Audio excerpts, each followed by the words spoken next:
Hi, everyone. So back in the spring, our team won an analytics competition sponsored by the University of Pittsburgh Katz School of Business, and we received a stipend to continue our work this summer, which we were very happy to do because the benefiting organization is the Greater Pittsburgh Community Food Bank. And we did have an executive coach through this process, Harrison Orash from Giant Eagle, and his colleague Daniel helped us out a lot as well. So thank you to them and to the Katz School of Business.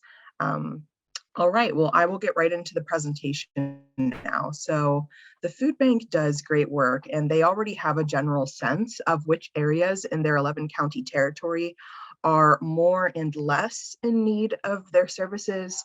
And they also generally know how their efforts are being spread across their territory.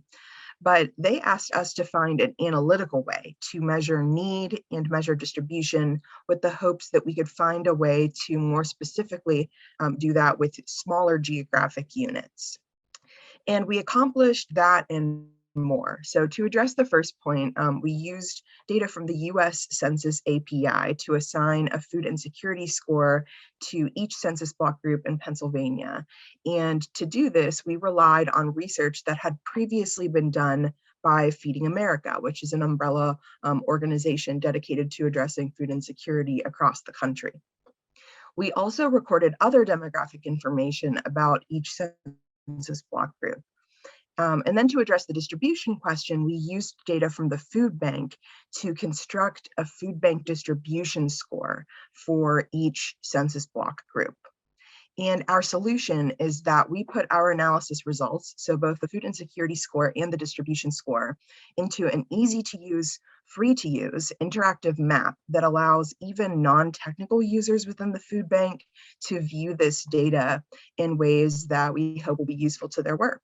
And this map can be easily updated. We'll explain that later in the presentation. And the social benefit of this is that our map will help the food bank see which types of intervention would best serve each geographic area. And we will provide examples of that later in the presentation as well. But to give you an idea of where we're headed, we're going to first explain all the different census geographies so you know what we're talking about, and then we'll go over the construction of the food insecurity score, the other demographic characteristics we recorded, the construction of the distribution score, and the assumptions we made in our analysis. And then we'll show you our interactive map examples and go over what we're actually handing over to the food bank and how they can adapt our tool for use into the future. So now my colleague Will is going to take over for a little bit. Awesome. So this is just going to be a quick geographic refresher about areas. So at the largest level, we have state. Below that is the county level. Smaller than that still is the census tract, followed by the census block group, and finally the census block.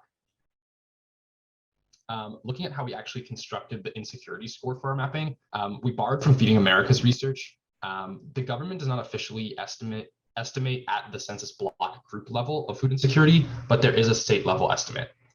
Feeding America studied the factors that predict this food insecurity at the state level and applied that knowledge to generate scores at the county level. We took this 2 steps further and created a food insecurity score for census block groups as well. So again, looking back at the geographic area, the government provides estimates at the state. Feeding America was able to generate scores at the county level. We were able to generate scores at the census block group. We would have loved to proceed all the way to census block, but the level of detail that was available at this level was just simply not enough for our research. Looking at the factors that we included in our scoring, these are all the same from Feeding America. They are the unemployment rate, the poverty rate, median income, the percent of the population who are Hispanic, the percent of the population who are Black, the percent who are homeowners, and the percent who report a disability. We know that all these factors are correlated with food insecurity and are all included in the score. We also kept each individual factor as its own data layer in the maps so that they can all be filtered by one factor if need be. Here's an example map of the food insecurity score generated for every census block group in the entire state of Pennsylvania. Areas that are darker red represent those with higher food insecurity scores, and areas that are darker green represent those with lower food insecurity scores.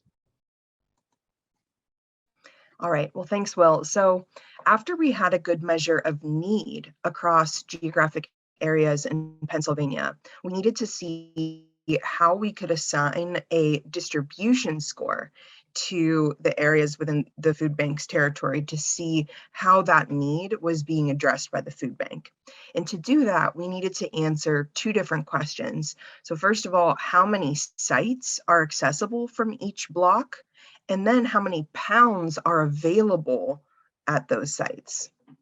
And the first tricky task was to figure out how we wanted to measure accessibility. So for a site to be accessible to me, it has to be within a distance that I'm willing to travel. But of course, everybody's preferences and capabilities are different, and we didn't have any info about this from the food bank. They have different ethical restrictions on what they can collect. So we had to make an educated guess. And what we did is we constructed a unique radius for every census block based on census data on commuting habits. And with that data, we were able to approximate how many miles people in each census block travel to get to work. And then we assumed that people would travel half of their typical one-way commute distance to reach a food bank site. There is really no evidence to support our assumption that this 1/2 number is correct, other than just the economic intuition that people are probably less willing to travel to get food than they are to go to work. However, that does not mean that this exercise isn't useful, because though the radii we defined may not be totally accurate, what they do well is distinguish between an area in, say, Allegheny County, where people are just walking down the road to get to work, and an area in Italy where people are driving 10 miles to get to work. So the relative lengths of the radii are what's important here. Also, we'll explain this later, but if the food bank ever does get more specific information about this, then the analysis can be easily rerun and the maps easily refreshed. So once we defined this radius, we actually had to construct our score. And we think it's helpful to use a concrete example to show how this score was constructed. And so this is Lisa. Lisa represents all the people who live in a particular census block. And these red diamonds are some of the food bank sites near Lisa's home. Lisa travels 14 miles to get to work, and so let's just assume that Lisa is willing to travel 7 miles to get to a food bank site. So given this assumption, there are 4 sites accessible to Lisa. But the question is, how many pounds can each site offer Lisa per year? Well, this depends on how many pounds the site gives out per year and how many other people the site is serving. So take this site, for example. This site serves 4,000 people per year, including Lisa, and it gives out 8,000 pounds per year. And so that means that it can offer each person 2 pounds per year. And so here are the pounds that each of the sites can offer Lisa per year. And so if you add those together, you figure out that Lisa has 8 pounds available to her per year. And so that's what we consider to be her distribution score. So Lisa's distribution score is 8, and then I've created some other fictional examples. So Sue's is 12 and Tom's is 5. And so now we can compare and see who has a higher distribution score. And keep in mind that the distribution score takes into account both the number of sites accessible and the number of pounds available. Now, this analysis does involve some assumptions. So one of them we've already discussed. It's the assumption that people are willing to travel half the distance they travel to work to get to the food bank. That might not be true. It's actually probably pretty close to the truth, but it may not be true. The other assumption is that everyone visits every site accessible to them every time they're open for the entire year. And that's an assumption that we know isn't true. And so we just want to note again that just like the radii, our distribution score is not specific in terms of the exact number of pounds, but it successfully distinguishes between blocks that are more and less served by the food bank. Now, there's another topic we addressed that while we didn't take this into account in the actual distribution score, we do think that that's very important, and that is service hours. We did measure service hour availability for each census block. And how that measurement works is, so Lisa has, 4 sites accessible to her, if you remember. So you can see that 2 of them have Sunday hours, 4 of them have Monday hours, 1 of them has Tuesday hours, none of them have morning hours, 2 of them have late morning hours, etc. And so what we've done is we counted the number of options available to each census block group in each of these categories. And we'll show some examples later of how that can be put into use. This is a good time to note, though, that there are some gaps that exist in the food bank's data. So 56% of its sites did not have service hours information attached to them. So that's problematic, but we've worked with what we have. Some sites are missing poundage information. So what we've done there is, for the sites that are missing info, we assumed that they distribute the average amount for a site in that county. And we have no information about how far people travel to get to the food bank. We've gone over that. If the food bank gets new information about any of these things, no problem, because our analysis can easily be rerun using a coding document that we're going to be giving them. We'll go over that later. So now it's time to see the maps. And really quickly, just what you're about to see is the food insecurity map, which includes all of Pennsylvania, just in case the food bank is interested in expanding its territory one day. Then we'll show you a map of the distribution score across the food bank's 11 county territory. And then we've put together 6 scenarios where this info might come in handy. So these are just like fictional scenarios that we've thought up. So the first map we're going to be looking at is one that we've already seen a little bit of before. This is the food insecurity score generally over the entire state of Pennsylvania. Again, areas with darker red represent those with higher food insecurity, and those that are darker green represent those with lower food insecurity scores. As you can see, all of the areas you can hover over, you can see what the block group number is, you can see what their score is relative to others, and what percentile that falls into. We thought this was useful to include for the sake of filtering to see the highest need areas, to see how they related to others, and to compare scores that way.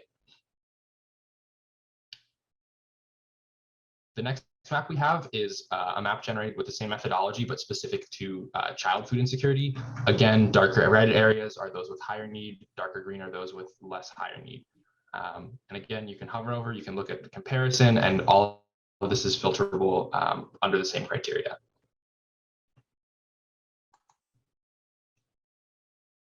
This is a map of the food bank's distribution score across its 11 county territory.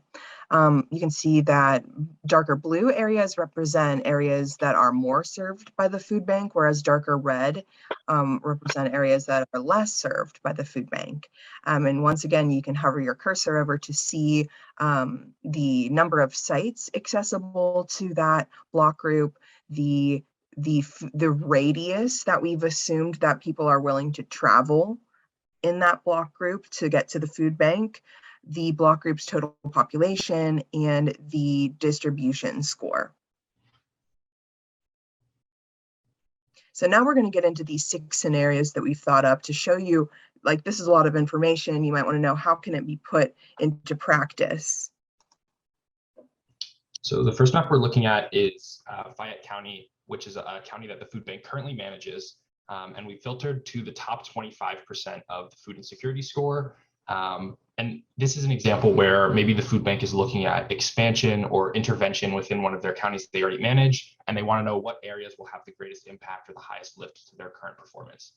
So we look at the areas that have the greatest need, and just those areas, and see where they're concentrated, what they're near, and what areas might be the most impactful.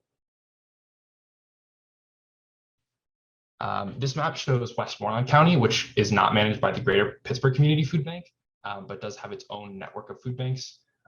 In this example, we're saying maybe the Pittsburgh Food Bank is partnering with the Westmoreland Food Bank, or looking at expanding and maybe taking over the county for whatever reason. and looking at the overall makeup of the county as a whole. So they can see areas that have higher need, they can see areas that are already not high need, and decide what areas to start with or what areas are most important to partner with a Westmoreland food bank in order to address. Well, this map shows the census block groups in Cambria and in Indiana counties that in both the top 5% for the child food insecurity and the bottom 25% for the food bank's distribution scores.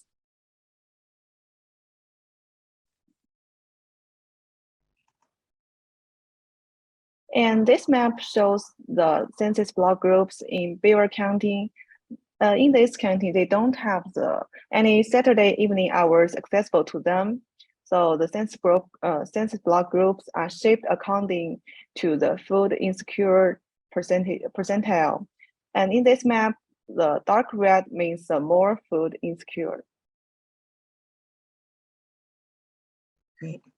And then for the last two scenarios we put together, for this scenario, we've imagined that the food bank is considering launching or expanding a food delivery program. And with a food delivery program, they would want to be reaching people who might have trouble getting to a food bank site, but also people who are very high need. And so this map, these areas in red here, represent the census block groups that are both in the top 25 percentiles for need. So these are very high need places, and places that are in the top 25% for individuals reporting a disability. And so basically these are showing areas that are both very high need and have a lot of people who are reporting a disability relative to other census block groups. And so these would be good targets for a program like a food delivery program, something that would be not requiring people to go to a food bank site. And then this last scenario that we've imagined here is, say that the food bank has a hypothetical opportunity to partner with a company like Giant Eagle. This is a private company that is based in this region here, it covers a similar region that the food bank covers. And say that Giant Eagle is interested in addressing parts of the food bank network that are both very high in need and very low relative to peers in terms of being served by the food bank. And so these red areas here represent census block groups that both are in the top 25 percentiles for need and the bottom 25 percentiles for distribution score. And so this is across the food bank's entire 11 county territory, by the way, same as the previous map. And so, we hope that these 6 scenarios have sort of given you an idea of how these might be put into practice. So this, addressing, weaker points in the network with a private partnership. This map being addressing census block groups that would be a good launching point for a food delivery program, a partner opening up and wanting to know which areas in a particular county would benefit most from Saturday evening hours. This perhaps a child nutrition program being launched and you're wondering where to put that in one of 2 counties. So, just going through and seeing how this might be put into practice by the food bank. And then we have 2 last maps to demonstrate. Using the information that we gathered about which sites are accessible from which blocks, we were able to create a site territory map. So Agency Ref is actually an internal coding system that the food bank uses to refer to specific partners. That's what they call their sites. And so from a drop-down menu, you can actually select any agency ref, any partner you would like, and you can see that territory sort of light up on the map. And so we thought that would be useful in this scenario that maybe a partner contacts the food bank, they're wanting to plan some outreach efforts and they're wondering how far out they should go from their site. this kind of thing would allow the food bank to give a more specific answer to that partner. And then the last thing we've done is we've just put all of the sites on a map, and the size of these dots corresponds to the number of pounds on average that that site distributes per year. And so you can hover over each site and see the address, the agency ref, the schedule, the start time and end time of their hours, latitude and longitude, and the average pounds distributed per year. And so this is just, you know, putting a visual on the food bank's distribution network. Thanks, Rachel. In this part, I will introduce our deliverables. The first one is our markdown documents. These documents can reproduce our code and easily accommodate the new information like the new census data, new service hours information, updated poundage information. And also this document explains in great detail every steps we got to our result. And also this document can automatically pull data from the census API. So if you want to update the data, you don't need to get the census data by your own. And the second one is our finished map in Tableau and ArcGIS. Well, Tableau maps are accessible to everyone to whom you send the link, and the map can be easily refreshed with the new data. And the ArcGIS may be more useful for the analysis, like they have more geographic functions, but Tableau is more friendly for the non-technical users at your organization. And the third part is our analysis result in Tableau format. And everything you need to replicate this analysis will be available on Google Drive in the future, and we will send it to Kaylin. Yeah, and Kaylin is our partner at the Greater Pittsburgh Community Food Bank. So yeah, I will just jump in again and just thank you all one more time for just, you know, listening to what we had to say in our presentation. And that's all. Thanks.